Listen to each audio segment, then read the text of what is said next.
श्री कृष्ण ने द्रौपदी के पुकारने का इंतजार क्यों किया? चीरहरण को क्यों नहीं रोका? अक्सर हमारे मन में ये प्रश्न आता है कि क्या भगवान कृष्ण द्रौपदी के चीरहरण को रोक सकते थे, और अगर नहीं तो फिर क्यों? महाभारत में द्यूत क्रीड़ा के समय युधिष्ठिर ने द्रौपदी को दांव पर लगा दिया और दुर्योधन की ओर से मामा शकुनी ने द्रौपदी को जीत लिया। उस समय दुशासन द्रौपदी को बालों से पकड़कर घसीटते हुए सभा में ले आया। जब वहां द्रौपदी का अपमान हो रहा था, तब भीष्म पितामह, द्रोणाचार्य और विदुर जैसे न्यायकर्ता और महान लोग भी बैठे थे, लेकिन वहां मौजूद सभी बड़े दिग्गज मुंह झुकाए बैठे रह गए। जब द्रौपदी को घसीट कर लाया जा रहा था, तब तक भी द्रौपदी को ये अनुमान नहीं था कि मेरा चीरहरण होने वाला है। जब दुशासन से भरी सभा में द्रौपदी की साड़ी उतारने के लिए कहा गया, तब द्रौपदी को इस बात का एहसास हुआ कि संकट बहुत बड़ा है। उस वक्त उन्होंने अपने सबसे प्रिय सखा भगवान श्री कृष्ण का नाम पुकारा। हरि हरि अभयम कृष्ण अभयम। उद्धव गीता या उद्धव भागवत में श्री कृष्ण के सखा उद्धव उनसे इस संबंध में कई सवाल करते हैं। आइए सुनते हैं श्री कृष्ण उद्धव संवाद को। उद्धव कहते हैं, हे कृष्ण, आप पांडवों के आत्मीय प्रिय मित्र थे। आजाद बांधव के रूप में उन्होंने सदा आप पर पूरा भरोसा किया। कृष्ण, आप महान ज्ञानी हैं। आप भूत, वर्तमान व भविष्य के ज्ञाता हैं। किंतु आपने सच्चे मित्र की जो परिभाषा दी है, क्या आपको नहीं लगता कि आपने उस परिभाषा के अनुसार कार्य नहीं किया? आपने धर्मराज युधिष्ठिर को जुआ खेलने से रोका क्यों नहीं? चलो ठीक है कि आपने उन्हें नहीं रोका, लेकिन आपने भाग्य को भी धर्मराज के पक्ष में भी नहीं मोड़ा। आप चाहते तो युधिष्ठिर जीत सकते थे। आप कम से कम उन्हें धन, राज्य और यहाँ तक कि खुद को हारने के बाद तो रोक सकते थे। उसके बाद जब उन्होंने अपने भाइयों को दांव पर लगाना शुरू किया, तब तो आप सभा कक्ष में पहुंच सकते थे। आपने वह भी नहीं किया। उसके बाद जब दुर्योधन ने पांडवों को सदैव अच्छी किस्मत वाला बताते हुए द्रौपदी को दांव पर लगाने को प्रेरित किया और जीतने पर हारा हुआ सब कुछ वापस कर देने का लालच दिया, कम से कम तब तो आप हस्तक्षेप कर ही सकते थे। अपनी दिव्य शक्ति के द्वारा आप पांसे धर्मराज के अनुकूल कर सकते थे। इसके स्थान पर आपने तब हस्तक्षेप किया जब द्रौपदी लगभग अपना शील खो रही थी। तब आपने उसे वस्त्र देकर द्रौपदी के शील को बचाने का दावा किया। लेकिन आप ये दावा भी कैसे कर सकते हैं? उसे एक पुरुष घसीटकर सभा में लाता है और इतने सारे लोगों के सामने निर्वस्त्र करने के लिए छोड़ देता है। एक महिला का शील क्या बचा? आपने क्या बचाया? अगर आपने संकट के समय में अपनों की सहायता नहीं की, तो आपको आपात बांधव कैसे कहा जा सकता है? बताइए, आपने संकट के समय में सहायता नहीं की तो क्या फायदा? क्या यही धर्म है? इन प्रश्नों को पूछते पूछते उद्धव का गला रुंध गया और उनकी आंखों से आंसू बहने लगे। भगवान श्री कृष्ण मुस्कुराते हुए बोले, प्रिय उद्धव, ये सृष्टि का नियम है कि विवेकवान ही जीतता है। उस समय दुर्योधन के पास विवेक था, धर्मराज के पास नहीं। यही कारण रहा कि धर्मराज पराजित हुए। उद्धव को हैरान परेशान देखकर कृष्ण जी आगे बोले, दुर्योधन के पास जुआ खेलने के लिए पैसा और धन तो बहुत था, लेकिन उसे पासों का खेल खेलना नहीं आता था, इसलिए उसने अपने मामा शकुनी का द्यूत क्रीड़ा के लिए उपयोग किया। यही विवेक है। धर्मराज भी इसी प्रकार सोच सकते थे और अपने चचेरे भाई से पेशकश कर सकते थे कि उनकी तरफ से मैं खेलूंगा। जरा विचार करो कि अगर शकुनी और मैं खेलते तो कौन जीतता? पासे के अंक उसके अनुसार आते या मेरे अनुसार?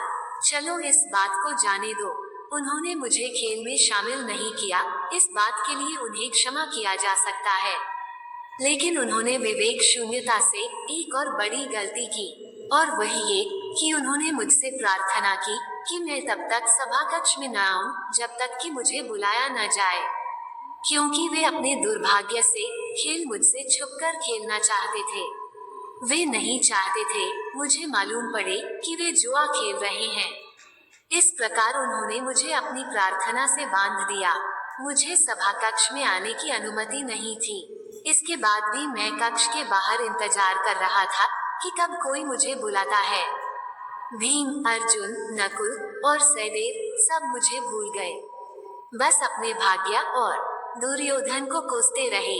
अपने भाई के आदेश पर जब दुशासन द्रौपदी को बाल पकड़कर घसीटता हुआ सभा कक्ष में लाया, द्रौपदी अपनी सामर्थ्य के अनुसार जूझती रही।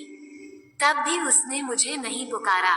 उसकी बुद्धि तब जागृत हुई जब दुशासन ने उसे निर्वस्त्र करना प्रारंभ किया। जब उसने स्वयं पर निर्भरता छोड़कर हरि हरि अभयम कृष्णा अभयम की गुहार लगाई, तब मुझे उसके शील की रक्षा का अवसर मिला। जैसे ही मुझे पुकारा गया, मैं अविलंब पहुंच गया। अब इस स्थिति में मेरी गलती बताओ। उद्धव बोले, कान्हा, आपका स्पष्टीकरण प्रभावशाली अवश्य है, किंतु मुझे पूर्ण संतुष्टि नहीं हुई। क्या मैं एक और प्रश्न पूछ सकता हूँ? कृष्ण की अनुमति से उद्धव ने पूछा। इसका अर्थ ये हुआ कि आप तभी आओगे जब आपको बुलाया जाएगा। क्या संकट से घिरे अपने भक्त की मदद करने आप स्वतः नहीं आओगे? कृष्ण जी मुस्कुराए। उद्धव, इस सृष्टि में हर एक का जीवन उसके स्वयं के कर्मफल के आधार पर संचालित होता है। न तो मैं इसे चलाता हूँ और न ही इसमें कोई हस्तक्षेप करता हूँ। मैं केवल एक साक्षी हूँ।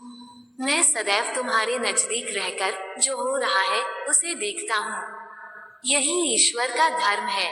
उलाहना देते हुए उद्धव ने पूछा, वाह वाह, बहुत अच्छा कृष्ण, तो इसका अर्थ ये हुआ कि आप हमारे समीप खड़े रहकर हमारे सभी दुष्कर्मों का निरीक्षण करते रहेंगे। हम पाप पर पाप करते रहेंगे और आप हमें साक्षी बनकर देखते रहेंगे। आप क्या चाहते हैं कि हम भूल करते रहें, पाप की गठरी बांधते रहें और उसका फल भुगतते रहें? तब कृष्ण जी बोले, उद्धव, तुम शब्दों के गहरे अर्थ को समझो। जब तुम समझकर अनुभव कर लोगे कि मैं तुम्हारे समीप साक्षी के रूप में हर पल हूँ, तो क्या तुम कुछ भी गलत या बुरा कर सकोगे? तुम निश्चित रूप से कुछ भी बुरा नहीं कर सकोगे। जब तुम ये भूल जाते हो और यह समझने लगते हो कि मुझसे छुपकर कुछ भी कर सकते हो, तभी तुम कठिनाइयों में फंसते हो। धर्मराज का अज्ञान ये था कि उसने माना कि वह मेरी जानकारी के बिना जुआ खेल सकता है। अगर उसने ये समझ लिया होता कि मैं प्रत्येक के साथ हर समय साक्षी रूप में उपस्थित हूँ, तो क्या खेल का रूप कुछ और नहीं होता। उद्धव मंत्रमुग्ध हो गए और बोले, प्रभु, कितना गहरा दर्शन है, कितना महान सत्य। प्रार्थना और पूजा पाठ से ईश्वर को अपनी मदद के लिए बुलाना तो महज हमारी पर भावना है, किंतु जैसे ही हम यह विश्वास करना शुरू करते हैं कि ईश्वर के बिना पत्ता भी नहीं हिलता, तब हमें साक्षी के रूप में उनकी उपस्थिति महसूस होने लगती है।